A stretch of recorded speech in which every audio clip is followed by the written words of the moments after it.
Olá, estamos aqui mais uma vez para dar continuidade ao nosso estudo do Velho Testamento.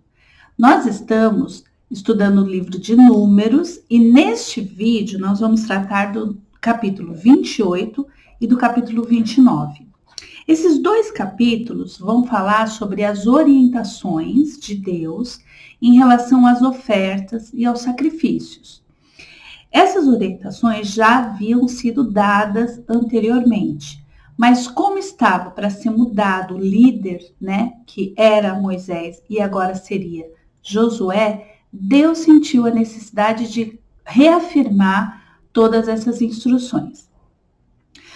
Eu vou falar hoje um pouco sobre o sentido dessa ideia de sacrifício e de ofertas, nós estamos tratando no Velho Testamento, Então, há muitas coisas, sim, que quando Jesus veio, ele rasgou o véu, Então, a proximidade, por exemplo, que nós poderíamos ter com Deus, que no Velho Testamento era dado essa oportunidade somente para o sumo sacerdote, que entrava no Santo dos Santos. Quando Jesus veio, ele deu essa proximidade. Outra diferença, no Velho Testamento, Deus havia vindo para salvar uma determinada família, um determinado povo, os israelitas. E quando Jesus veio e completou a obra da salvação no Calvário, ele abrangeu essa salvação para todos que crescem na salvação, na crucificação, para que todos aqueles que crescem na cruz, no sacrifício que foi dado na cruz. Então, hoje a salvação é para todos, mas naquela época realmente era só para os israelitas, fazia parte de um plano de Deus, Enfim. Por que eu estou falando isso? Estou falando isso porque realmente há coisas que trouxeram uma mudança, entre o Velho Testamento e o Novo Testamento. Mas há coisas que permaneceram e há outras coisas que permaneceram com algumas adequações, tá? Mas tudo é importante, porque quando a gente aprende, nesse sentido eu vou falar por mim, tá?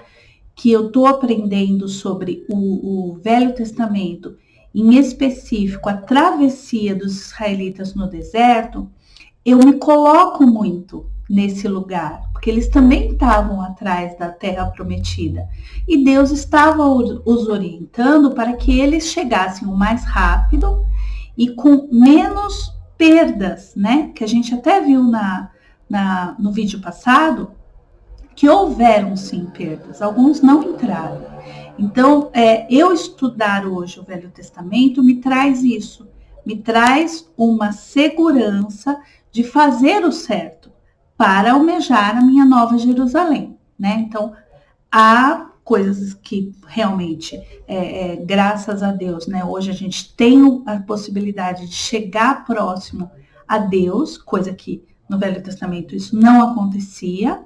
Com a vinda de Jesus, algumas coisas foram mudadas e algumas coisas foram adequadas, como eu vou falar hoje, em relação aos sacrifícios e ofertas.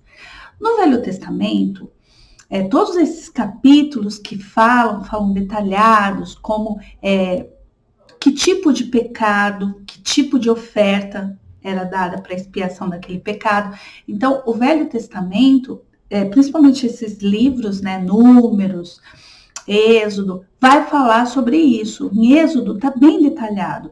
E agora em Números, Deus sentiu a necessidade de confirmar por conta da troca, de líder.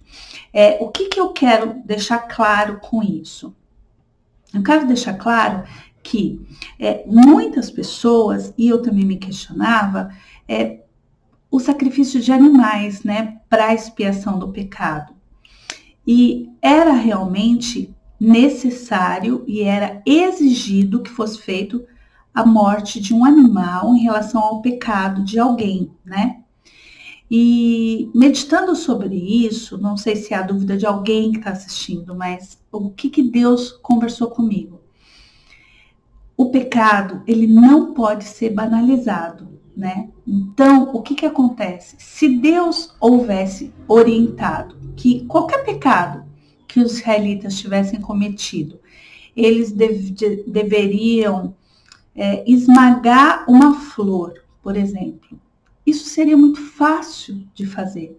Então, isso não traria neles um sentimento de estar lutando contra aquele pecado. O pecado ia ser algo comum, porque a expiação desse pecado, né, a quebra da maldição que aquele pecado pudesse trazer, seria muito fácil de conseguir. E quando Deus solicitou a morte de um inocente, porque os animais eram inocentes, e eu tenho absoluta certeza que assim como nós hoje amamos os animais, os israelitas também amavam. Então, antes do pecado, porque o nosso corpo, ele é atraído pelo pecado, isso é fato. Antes de pecar, os israelitas pensavam sobre aquele animal. Então, eles evitavam muitas vezes, não porque deixavam de querer pecar, porque o pecado estava latente neles, mas porque isso ia trazer como consequência a morte de um inocente. Então, eu tenho absoluta certeza que a sabedoria de Deus nessa intenção, nessa orientação, foi essa. Outra coisa, as ofertas naquela época eram dadas voluntárias. Outra coisa que eu vou falar. As ofertas naquela época eram dadas voluntárias, né? E também exigidas. Então, tinham ofertas diárias que eram para ser dadas de manhã e à noite. Haviam ofertas de gratidão que eram para ser dadas uma vez a semana.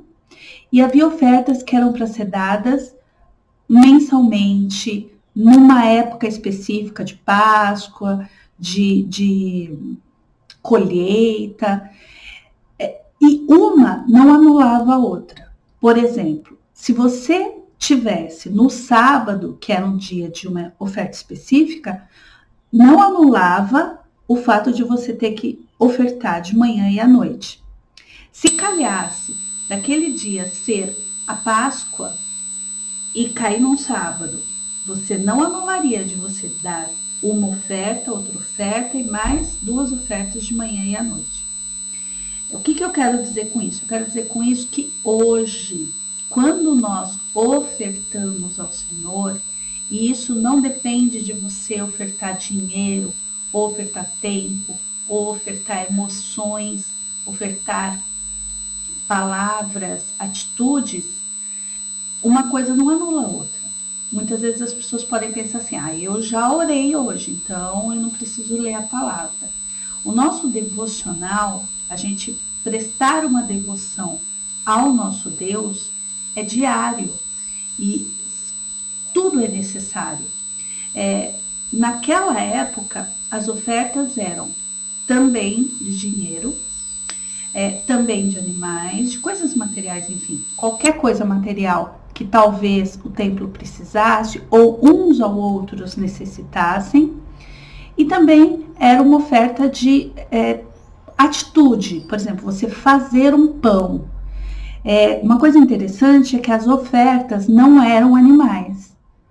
Isso confirma aquilo que eu havia dito, que Deus não quis banalizar o pecado. Por isso, ele exigia a vida de um inocente pelo pecado. No Novo Testamento, quando Jesus vem, ele faz um sacrifício perfeito.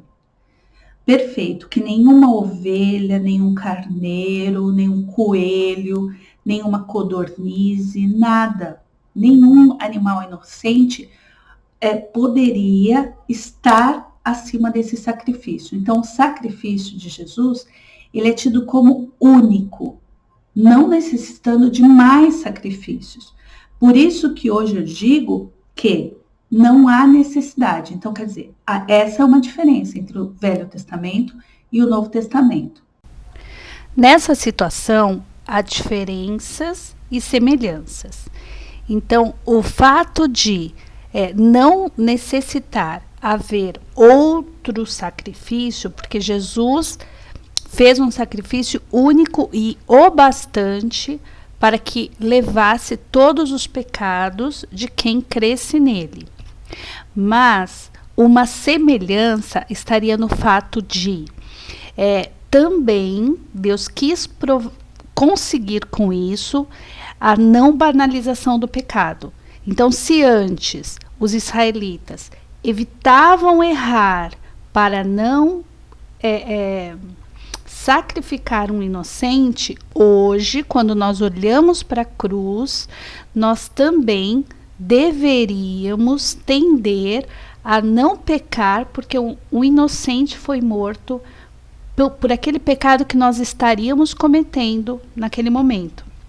Então, a crucificação, todo o Calvário, ele tem essa função de trazer em nós um sentimento de não pecar, porque um inocente foi morto por conta deste nosso pecado. Tá? Não é que veio quebrar nenhuma regra. Tem um versículo que fala que Jesus, pelos fariseus, foi inquirido sobre se ele veio quebrar as regras, né, mosaicas, enfim. E Jesus disse que não, ele veio pelo contrário. Ele veio fazer com que elas se cumprissem. Eu vou colocar aqui, tá? Na legenda o versículo.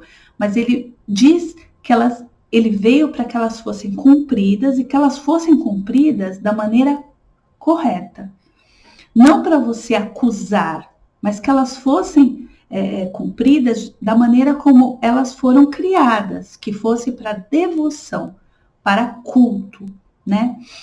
Então, essa é uma diferença que há entre o Velho e o Novo Testamento. Outra coisa que é importante ser falada, por exemplo, o sacrifício de Abel e Caim, né? Um sacrifício foi aceito, seria essa oferta, tá? Esse sacrifício aqui tá como oferta. Foi aceito e o outro não. Se a gente for ver, a atitude de Caim, após ele ficar chateado com Deus não ter aceito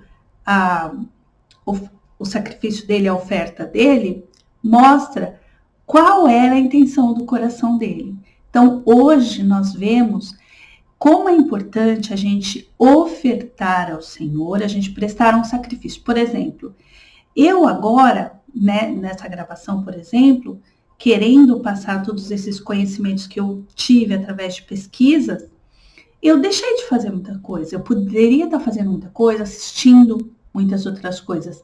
Mas esse sacrifício tem uma intenção no meu coração. E na oração que eu fiz antes desse vídeo, dizia isso, que seja uma pessoa que vai assistir isso, não sei quanto tempo depois dessa gravação, mas que realmente atinja essa pessoa e que responda as perguntas que talvez ela esteja querendo fazer, né, em relação a tudo isso que a gente vive, em relação à palavra do Senhor. Então, eu conheço a motivação do meu coração, de por que eu estou fazendo isso, né? E com certeza Caim também conhecia a motivação que fez com que ele ofertasse. Porque se fosse uma oferta de coração puro e limpo, ele não ficaria chateado de Deus ter elogiado a oferta de Abel e não a dele. Ele iria dizer amém. E não foi o que ele fez. Ele se vingou, inclusive, por inveja do irmão. Então, a gente tem que tomar muito cuidado com a intenção do nosso coração em relação a essas ofertas, a esses sacrifícios que a gente presta hoje para Deus, porque Ele conhece o nosso coração, tá bom? Então, a intenção tem que ser pura e legítima. Bom, eu acabei de falar sobre hoje, né? Quais seriam essas ofertas, esses sacrifícios que nós podemos prestar ao Senhor. E eu vou elencar alguns, né? Que hoje nós podemos prestar ao Senhor. Orar é uma oferta que você dá ao Senhor, né? Um sacrifício, né? Muitas vezes as pessoas falam assim, mas eu não sei orar. Eu comecei esse grupo, né? Esse propósito dessa escola de profetas com a minha família com muito medo de orar. Eu morria de medo de orar, eu ficava constrangida de orar. E hoje eu pedi unção de oração. Eu pedi. Se há alguma coisa que nós podemos pedir, a gente pede tanta coisa, né? A gente pede, às vezes eu peço para viajar para Israel, às vezes a gente pede um carro com ar-condicionado. E por que não pedir a unção de oração, a unção de compaixão, a unção de sabedoria da palavra, né? São essas coisas que a gente, em primeiro lugar, a gente deveria pedir essas. E eu tenho melhorado muito na oração. Não está da maneira como eu queria. Muitas vezes eu falo assim, não tenho vontade de orar. Mas é quando eu deveria orar, né? E começar a orar ali sem vontade e vai dando vontade. Igual a gente fala da atividade física, né? Que precisa começar sem vontade. Então, orar é um sacrifício, é uma oferta que você dá ao Senhor. Que mais? Louvor é uma oferta. Falar do Evangelho para as pessoas que não conhecem, conversar do Evangelho, da Palavra de Deus, com pessoas que também conhecem, para adquirir mais conhecimento, né? Meditar na palavra, obedecer. Agora eu vou falar um pouco sobre o culto ao Senhor, né? O Senhor, ele precisa ser cultuado.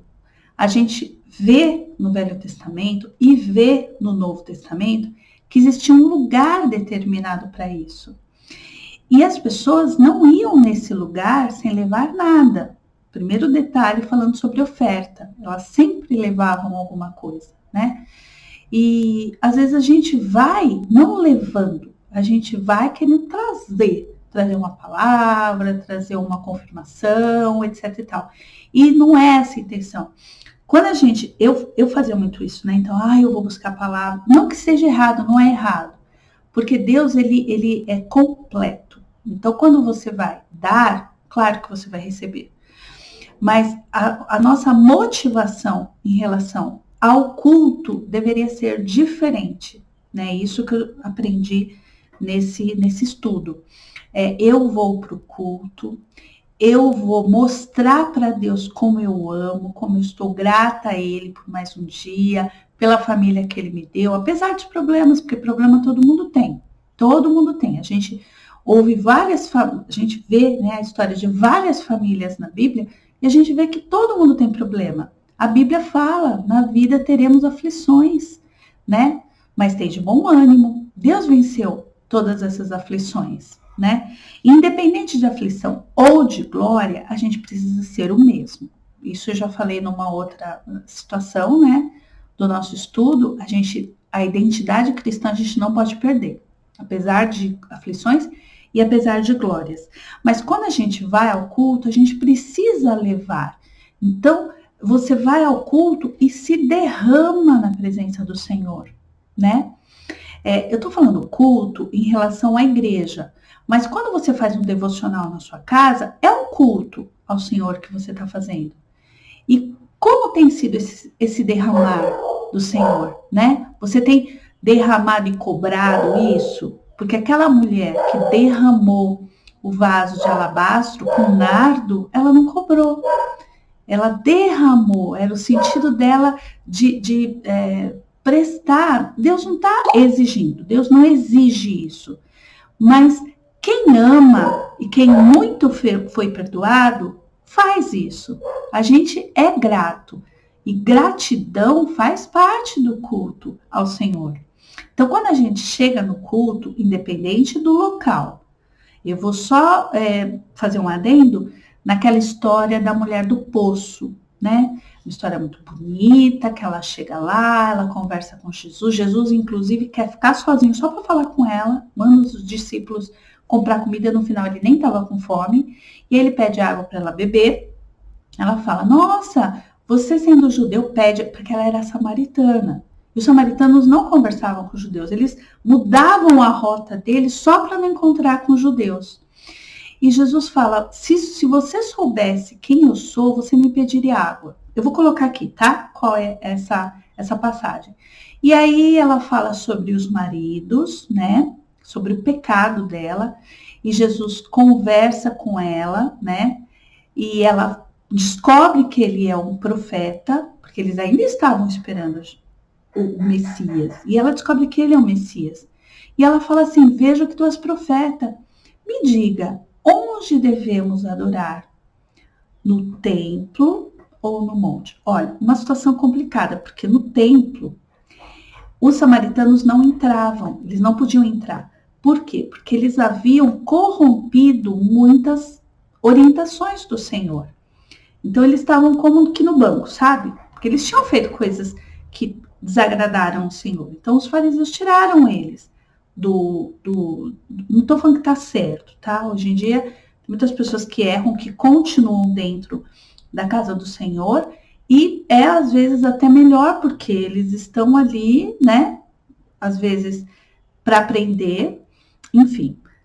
Mas foi uma punição que os samaritanos sofreram por conta de ter corrompido, né, as orientações do Senhor, e eles fizeram um monte, que se eu não me engano chama Sicar, e lá eles adoravam o Senhor.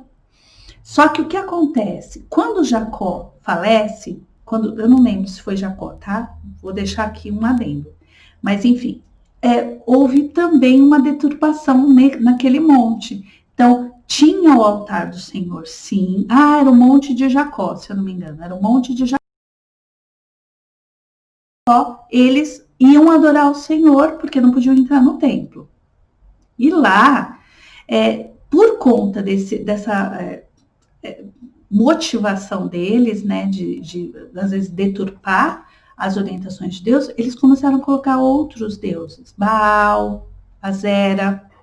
Então, no mesmo lugar que alguém adorava a Deus, adorava também outros deuses pagãos. E aí Jesus, quando ela faz essa pergunta, onde devemos levar o sacrifício? Porque assim, ela viu que ela estava errada, Jesus falou sobre a situação dela, né, conjugal, e aí ela falou, então onde devemos levar sacrifícios, adorar? No templo ou no monte? Jesus falou, disseste bem, porque no templo vocês não entram, e no monte Deus não recebe. Mas Jesus diz algo muito importante. Ele fala, a hora vem e era aquela hora. Porque ele já estava presente, o Messias já tinha vindo depois de tantos anos, em que os verdadeiros adoradores adorarão em espírito e em verdade. E em verdade. Então não importa o local, não importa se você às vezes está numa igreja que, enfim, o que Jesus quis dizer? Ele quis dizer, vai no monte, mas o adore em espírito e em verdade. Fique na porta do templo, mas o adore em espírito e em verdade. Vá para a sua casa, mas o adore em espírito e em verdade. O que Jesus quis dizer? Quis dizer que não importa o local. Ela estava preocupada com o local. O que importa é a motivação, né? E hoje, muitas vezes, a gente está numa igreja, às vezes com erro, porque se a gente for procurar a igreja perfeita, a gente não vai a igreja nenhuma. Vai lá e o adore. Preste o seu culto ao Senhor. Se é dentro da sua casa, não importa, preste o seu culto ao Senhor. O importante é o culto mais do que o tijolo. Vamos dizer assim, tá bom? Outra coisa, por exemplo, às vezes as pessoas falam assim, eu fui no culto, mas eu não senti nada. O culto é você se derramar, né? Então, se você não sentiu nada, você às vezes cultuou de uma forma indevida, de uma forma que você poderia ter melhorado no seu culto ao Senhor, né? Porque o culto é para Deus receber. A função do culto é essa. Outra coisa, por exemplo, nós estamos vivendo uma fase, não sei quando você vai assistir esse vídeo, mas nós estamos em 2020, em meio a uma pandemia, né? E muitas igrejas precisaram ser fechadas por conta da restrição social, né? Do distanciamento social.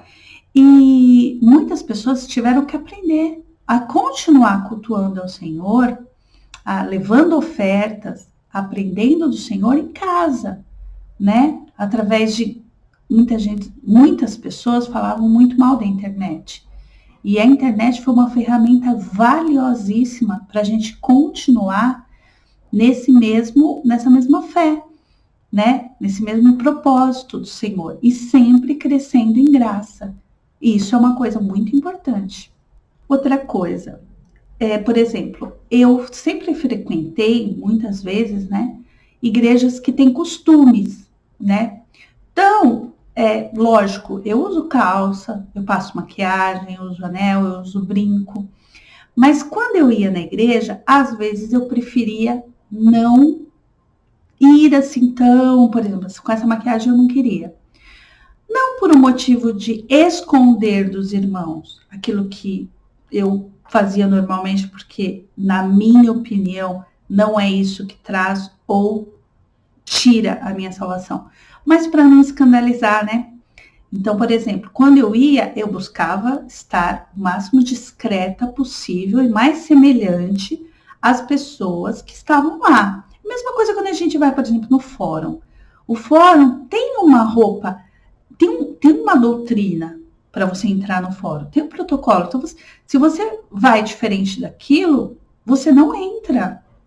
É um protocolo. E se você entrar e brigar e xingar e não sei o que, na justiça, imagine o tumulto que você vai formar lá no fórum. Não era a minha intenção quando eu ia numa igreja que tinha costume, né?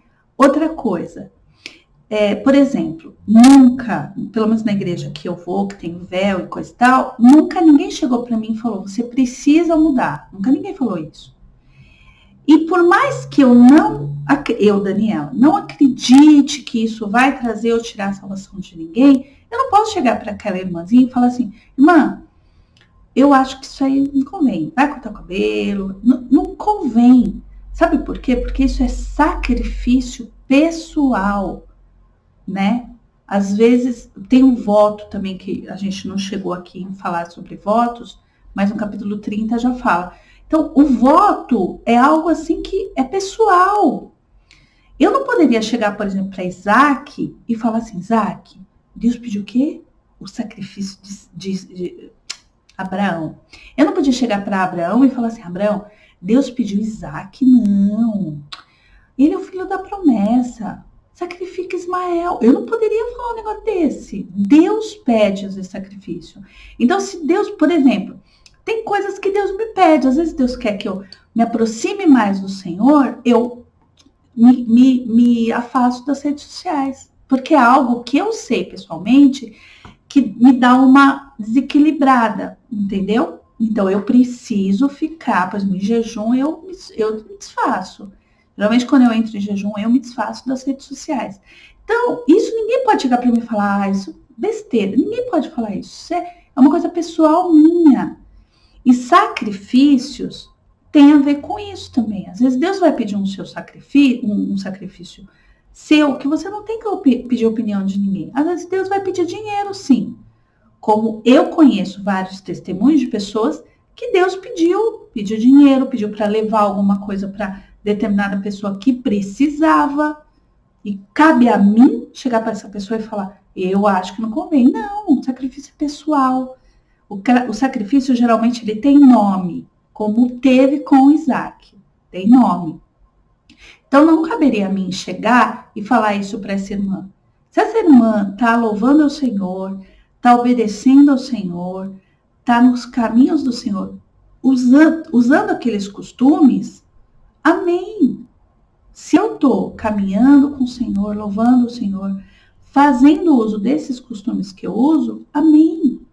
Cabe cada um, ninguém precisa mudar o costume do outro, né? Então é isso, gente. Inclusive na pauta, eu coloquei como reflexão para minha família exatamente isso. Como tem sido né, o nosso culto ao Senhor, as nossas ofertas ao Senhor, a nossa obediência em relação às solicitações dele, né, de sacrifícios e coisa e tal.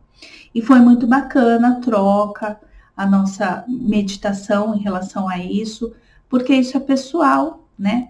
A gente vê a história de Daniel, por exemplo. Daniel, ele adorava o Senhor 3 vezes ao dia, era dele.